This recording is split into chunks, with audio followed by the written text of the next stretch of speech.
जो आलमे एजाद में है साहिब एजाद, जो आलमे एजाद में है साहिब एजाद, हर दौर में करता है तवाफ उसका ज़माना।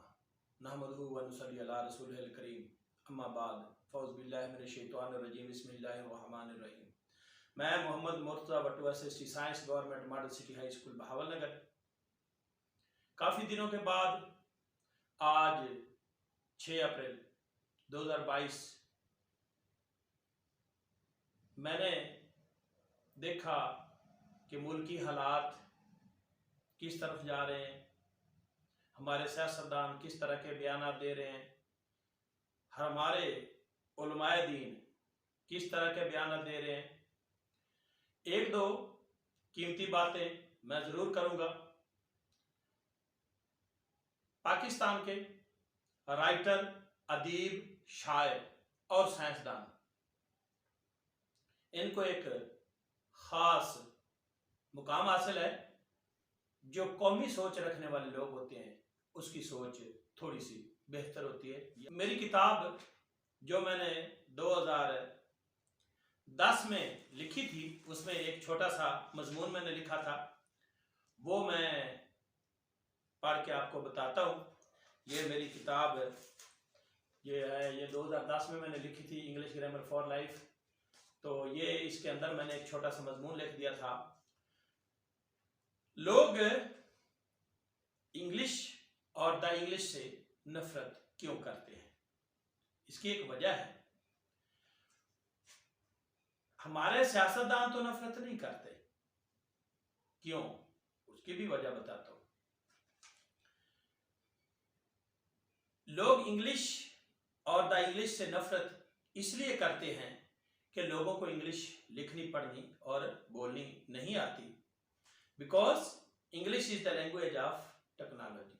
जब तक इंग्लिश नहीं सीखेंगे टेक्नोलॉजी में तरक्की नहीं कर सकते। जब तक टेक्नोलॉजी नहीं आएगी तो तरक्की नहीं होगी, और फिर जिंदा रहने के लिए दूसरे ममालिक से कर्ज लेना पड़ेगा, और जो लोग कर्ज लेंगे वो कौमें महकूम हो जाती हैं और वो अपनी मर्जी से फैसले नहीं कर सकते, और फिर मजबूरन उनको, जिनसे वो कर्ज लेते हैं, उनकी बात माननी पड़ेगी।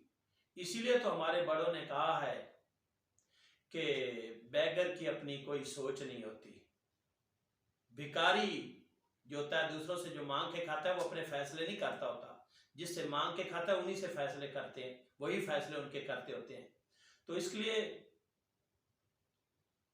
ये बात तो तकलीफ दे तो है जब हमारे बड़े ये बात करते हैं कि भिखारी कभी अपने फैसले नहीं करता। तो आप भिखारी ना बने ना, आप भिखारी ना बने ना, आप काम करें, आप साइंस और टेक्नोलॉजी में तरक्की हासिल करें, अपने मुल्क को आगे लेके जाएं। और यही तो शायर कहता है, यही राइटर कहता है, यही अदीब कहता है, यही साइंसदान कहता है कि अपने मुल्क के जो अफराद हैं उनकी भी कदर कीजिए, पढ़े लिखे लोगों की कदर कीजिए, और साइंस और टेक्नोलॉजी में तरक्की कीजिए।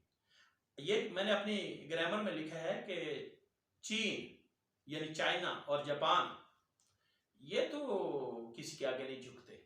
बाकायदा मैंने ये लिखा है कि क्योंकि चाइना और जापान को किसी से नफरत नहीं, और ना ही वो किसी के आगे झुकते हैं, और ना ही उनके मुल्क के लोगों के और उनके सियासतदान दूसरों की मर्जी के फैसले करते हैं। ये बात मैंने लिखी थी 2010 में। ये 2010 की किताब है मेरी। उस वक्त मैंने लिखा था कि वो अपनी मर्जी के फैसले करते हैं, क्योंकि उनके पास साइंस और टेक्नोलॉजी है, वो मेहनत करते हैं, वो काम करते हैं, इसलिए वो लोग आगे चले गए। और हम लोग हैं कामचोर, हम कहते भीख मांग लें, बस भीख मांग के खाते जाएं और अपना काम ना करें।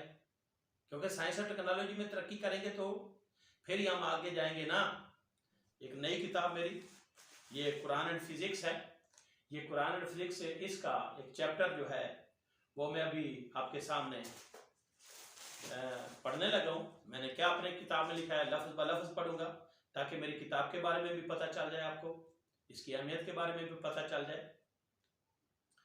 तो मेरा आज का जो मौजू है वो है साइंसी तरक्की के लिए इकदामात। रब्बे ज़िदनी इल्मा, ए अल्लाह ताला मेरे इल्म में इजाफा फरमा।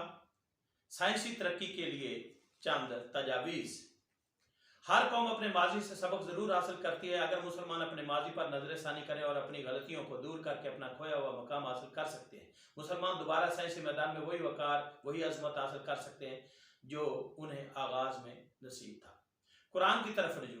नंबर 1, अगर मुसलमान कुरान की तरफ रुजू करें तो वो दोबारा साइंसी मैदान में अरूज हासिल कर सकते हैं, क्योंकि कुरान में लिखा है वनज़्ज़लना अलैकल किताब तिबयानन लिकुल्लि शैइन। कुरान में हर चीज़ का जिक्र मौजूद है, तो कुरान में साइंस का भी जिक्र मौजूद है, क्योंकि कुरान मजीद ही सरापा हिकमत व दानिश है, जिसकी फैज़ान और रहनुमाई से न सिर्फ साइंसी मैदान में बल्कि ज़िंदगी के हर शोबा ज़िंदगी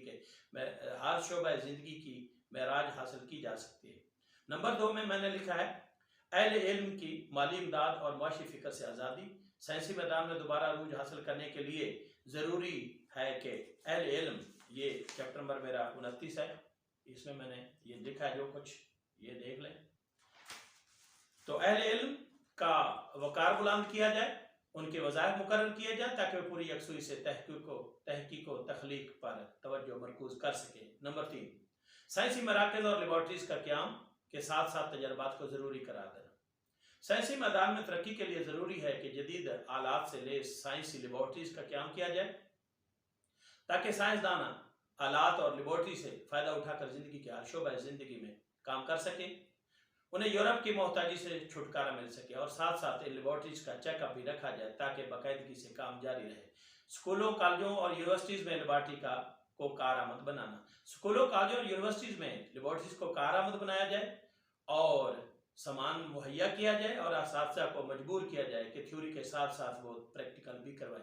आजकल मैंने देखा है मैट्रिक एफएससी में भी फर्स्ट ईयर सेकेंड ईयर में लोगों को नंबरों की दौड़ लगी हुई है, नंबर लेने के चक्कर में है, कोई प्रैक्टिकल करवाता ही नहीं। जब यहाँ हम प्रैक्टिकल अपने बच्चों को नहीं करवाएंगे तो हमारे बच्चे तो आगे फील्ड में जाके प्रैक्टिकल भी नहीं करेंगे, तो सिफारिश से नंबर लग रहे हैं, प्रैक्टिकल हो नहीं रहे।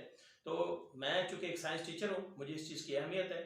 जो बंदा वर्क करता है, मेहनत करता है, काम करता है, वो आगे जाके फिर उसके लिए आसानी होती है। जो तालिब इल्मी के दौर में काम नहीं करता तो आगे जाके उसके लिए मुश्किल होती है। नंबर 5, यूरोपीय ममालिक से तालीम हासिल करना और अंग्रेजी सीखना। जब यूरोपीय ममालिक मुसलमानों पर काबिज हुए तो मुसलमानों का तालीमी विरसा वो उठाकर साथ ले गया और उन्होंने अपने नाम से मनसूब कर लिया। अब हमें अपने आबा अजदाद का पुराना इल्म हासिल करने के लिए बैरूनी ममालिक की तरफ सफ़र करना होगा, यानी हमें उनसे जाके कुछ सीखना है। चूँकि उनका सिलेबस अंग्रेज़ी में है, इसलिए हमें अंग्रेज़ी भी सीखनी होगी, और इसलिए तो मैंने अपनी इंग्लिश ग्रामर फॉर लाइफ लिख दी थी। तो इंग्लिश मुझे मालूम था कि आने वाले दौर में अंग्रेज़ी ज़रूरी है, और ये मैंने अपनी इंग्लिश ग्रामर जो थी वो मैंने लिख दी है। ये इंग्लिश ग्रामर फॉर लाइफ इसलिए मैंने लिखी है और बड़ी कमाल किया है। तो हमें अंग्रेज़ी क्यों सीखना है? क्योंकि अहले यूरोप ने अपने लोगों की आसानी और तरक्की के लिए यूनानी, अरबी और फारसी ज़ुबान में मौजूद साइंसी लिटरेचर को अंग्रेज़ी में मुंतकिल किया और हमारे आबा अजदाद के इल्म से फ़ायदा उठाया। यानी जब अंग्रेज़ पूरी दुनिया पे काबिज हुआ तो हमारे इल्मी विरसा को साथ ले गया, और उन्होंने बड़े बड़े उलमाए दीन से जो कि हमारी किताबें थी अरबी फ़ारसी में, और उनको अपनी अंग्रेज़ी में ट्रांसलेट करवाया, और वो इल्म हमारा अपना जो अपने पास लेकर, और जो बचा कुचा हमारा इल्म था उसको दजला और फरात के दरियाओं में फेंक दिया, और हमारे पास तो अब इल्म की किताबें नहीं है। तो अब हमें क्या करना है कि अंग्रेज़ी में वो सारा सिलेबस ले गए हैं, हमें अंग्रेज़ी सीखनी होगी, और वो अंग्रेज़ी सीख करके उनका जो इल्म है उन्हें दोबारा से ट्रांसलेट अपने उर्दू में या पंजाबी में या अपनी ज़बानों में करना होगा ताकि हम वो टेक्नोलॉजी सीखें। अब हमें अपने मुल्क कौम की तरक्की के लिए अंग्रेज़ी लिटरेचर को अपनी ज़बान कौम में मुंतकिल करना होगा ताकि हमारी कौम भी आसानी से साइंसी इल्म हासिल कर सके। इसलिए अरबी मदारस में भी अंग्रेज़ी पढ़ाई जाए ताकि आने वाले दौर के उलमाए दीन कुरान और हदीस के साथ साथ अंग्रेज़ी में भी अबूर रखते हों ताकि वो साइंसी इस्तिलाहात को समझ सकें और साइंसी तरक्की के लिए पैगाम दे सकें। नंबर 6, साइंसी कॉन्फ्रेंसेस और सेमिनार में उन्हें करवाना।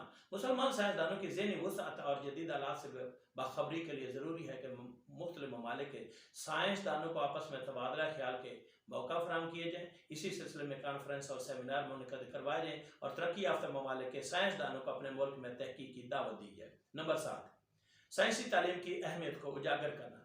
साइंस में तरक्की के लिए ज़रूरी है कि ज़राए अबलाग के ज़रिए लोगों के जहनों में साइंसी तारफ़ी प्रोग्राम नशर किए जाएँ ताकि लोग साइंसी उलूम की तरफ राग़िब हों और साइंसी उलूम को फ़रोग़ हासिल हो। साइंसी माहिरीन की खिदमात हासिल करना।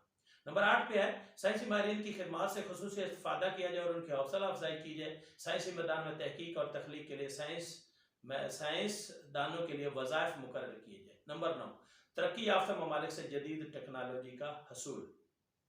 तरक्की याफ्ता ममालिक से जदीद टेक्नोलॉजी के हसूल के लिए तमाम मुल्की वसाइल बुरुकार लाए जाएं। नंबर 10 है मेरिट पर भर्ती करना, सिफारिश और रिश्वत का खात्मा। मुल्की तरक्की और साइंसी मैदान में तरक्की के लिए ज़रूरी है कि हर मैदान में मेरिट का ख्याल रखा जाए, काबिल, अहल और मेहनती लोगों को भर्ती किया जाए। मुल्क में रिश्वत का खात्मा होना चाहिए।